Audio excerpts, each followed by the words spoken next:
शाम का समय था। सूरज ढल रहा था और आसमान में हल्की सी नारंगी लकीर फैल रही थी। सरिता खिड़की के पास खड़ी होकर बाहर देख रही थी।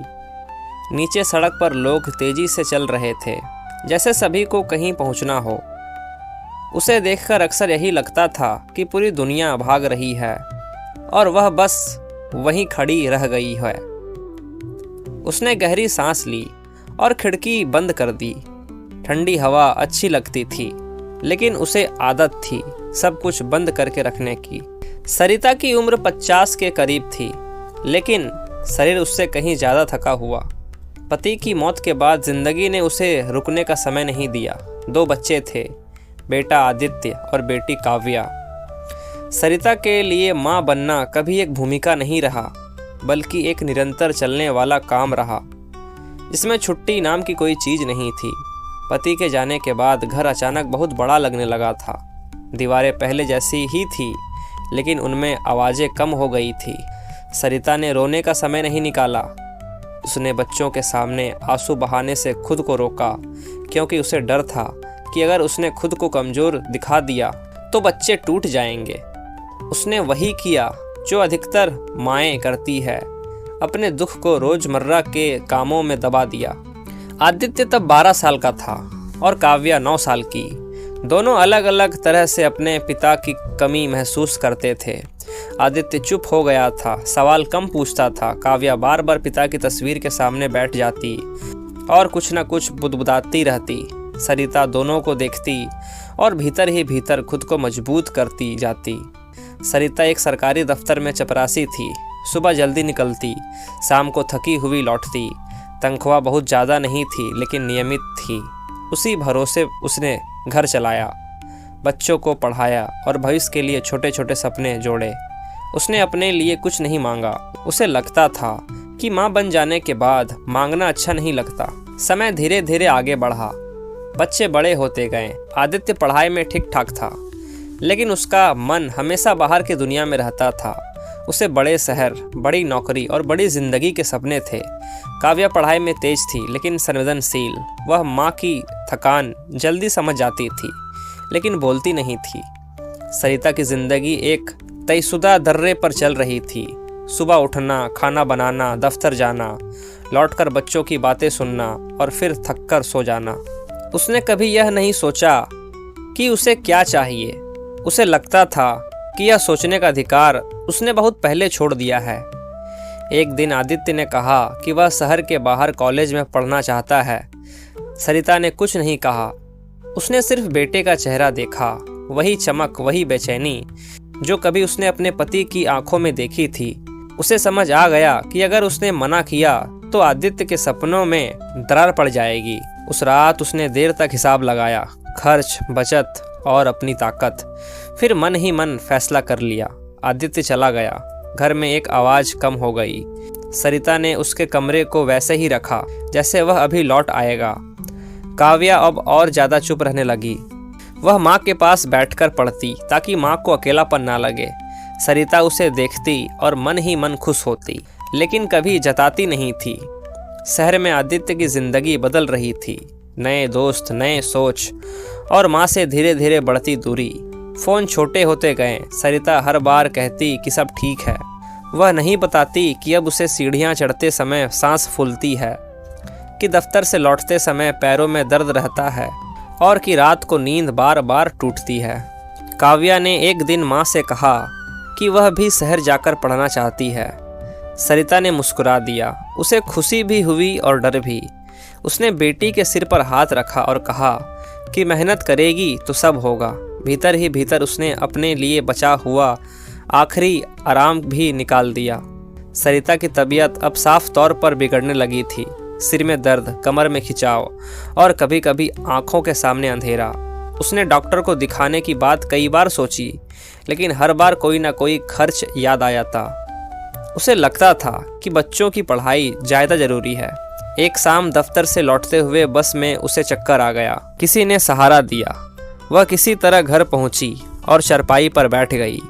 उस पल उसे पहली बार लगा कि अगर वह गिर पड़ी तो सब कुछ रुक जाएगा। यह सोचकर उसे अपने लिए नहीं, बच्चों के लिए डर लगा। आदित्य को फ़ोन किया गया, लेकिन वह उस समय व्यस्त था। काव्या माँ के पास बैठी रही, उसका हाथ थामे। उस खामोशी में सरिता को अपनी पूरी जिंदगी दिखाई दी, भागती हुई, रुकने से डरती हुई। उस रात सरिता सो नहीं पाई। उसने पहली बार खुद से पूछा कि क्या उसने कभी अपने लिए वक्त निकाला। जवाब साफ था, नहीं। माँ को कभी वक्त नहीं मिलता, क्योंकि वह हमेशा किसी और के समय में जीती है। उस रात सरिता ने करवटें बदलते हुए बहुत देर गुजारी। खिड़की के बाहर सड़क की आवाज़ें धीमी हो चुकी थी, लेकिन उसके भीतर की हलचल थम नहीं रही थी। उसे पहली बार लगा कि उसकी देह अब उसके आदेश नहीं मान रही। हर सांस के साथ जैसे कोई याद दिला रहा हो कि वह थक चुकी है। फिर भी उसने खुद से कहा कि सुबह सब ठीक हो जाएगा, क्योंकि वह हमेशा यही कहती आई थी। अगले दिन दफ्तर जाना उसके लिए पहले से ज़्यादा मुश्किल था। सीढ़ियाँ चढ़ते समय उसे रेलिंग पकड़नी पड़ी। सहकर्मियों ने पूछा तो उसने बात टाल दी। उसे डर था कि अगर उसने सच कह दिया तो लोग सलाह देने लगेंगे, आराम करो, काम छोड़ दो, और उसे यह सब सुनने की आदत नहीं थी। उसने अपनी ज़िंदगी सलाहों के भरोसे नहीं, जिम्मेदारियों के भरोसे जी थी। काव्या माँ को ध्यान से देखने लगी थी। उसे हर छोटी बात दिखने लगी। माँ का धीरे उठना, चाय का आधा कप छोड़ देना और रात को दवाइयाँ छुपाकर खाना। काव्या समझ रही थी कि माँ उसे चिंता नहीं देना चाहती, लेकिन यह चुप्पी अब डराने लगी थी। उसने आदित्य को फ़ोन किया और कहा कि माँ ठीक नहीं लग रही है। आदित्य ने कहा कि वह जल्द आएगा, लेकिन उसके शब्दों में दूरी थी, वह दूरी जो समय के साथ रिश्तों में आ जाती है। सरिता ने डॉक्टर को दिखाने से अब इनकार नहीं किया। जांच के बाद पता चला कि शरीर लंबे समय से उपेक्षा झेल रहा है। डॉक्टर ने आराम और इलाज की सलाह दी।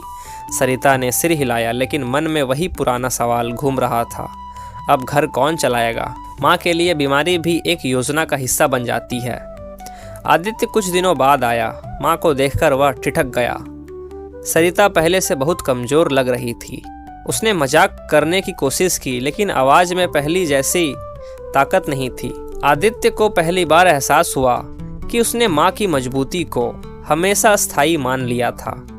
वह भूल गया था कि हर ताकत की भी एक सीमा होती है। काव्या ने घर संभालना शुरू कर दिया, खाना बनाना, दवाइयों का समय, बिल, सब कुछ। वह थकती थी, लेकिन शिकायत नहीं करती थी।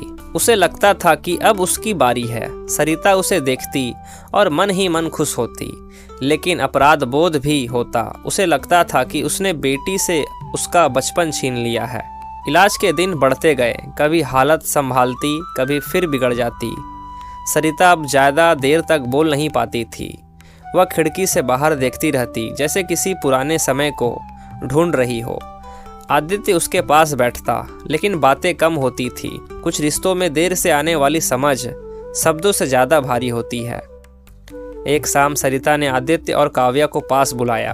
उसने कहा कि उसे कभी वक्त नहीं मिला, ना रोने का, ना रुकने का, ना अपने लिए जीने का। उसने कहा कि अगर उसने सब कुछ बच्चों के लिए किया तो इसलिए नहीं कि वह महान थी, बल्कि इसलिए कि माँ होना उसे यही सिखाता है। दोनों बच्चे रो पड़े। उन्हें पहली बार लगा कि माँ की चुप्पी के पीछे कितनी थकान छुपी थी। अस्पताल का कमरा सफ़ेद और शांत था। मशीनों की आवाज़ के बीच सरिता बहुत छोटी लग रही थी। उसने काव्या का हाथ पकड़कर कहा कि वह अपनी ज़िंदगी में खुद के लिए भी वक्त निकाले। आदित्य से उसने कहा कि वह रिश्तों को काम से ऊपर रखे। यह बातें वह पहले कभी नहीं कह पाई थी, शायद इसलिए कि माँ को कभी वक्त नहीं मिला। सुबह होने से पहले सरिता चली गई, बिना शोर, बिना शिकायत। जैसे उसने पूरी जिंदगी जिया था वैसे ही विदा हो गई। घर में सन्नाटा था, लेकिन अब वह सन्नाटा अलग था। उसमें माँ की कमी साफ सुनाई दे रही थी। समय बीता। आदित्य ने अपनी नौकरी के साथ घर के लिए भी वक्त निकालना सीख लिया। काव्या ने पढ़ाई पूरी की और माँ के नाम पर एक छोटा सा सहायता केंद्र शुरू किया, उन औरतों के लिए जो परिवार के लिए जीते जी खुद को भूल जाती है। उसने उसका नाम रखा, माँ को कभी वक्त नहीं मिला। अब जब भी काव्या किसी माँ को भागते हुए देखती है, वह रुककर उससे पूछती है, क्या आपने आज अपने लिए वक्त निकाला? क्योंकि उसे पता है अगर आज नहीं तो शायद कभी नहीं। माँ चली जाती है लेकिन उसकी कमी समय को धीमा कर देती है, और उस धीमे समय में हमें समझ आता है कि माँ को वक्त नहीं मिला क्योंकि उसने हमें दे दिया।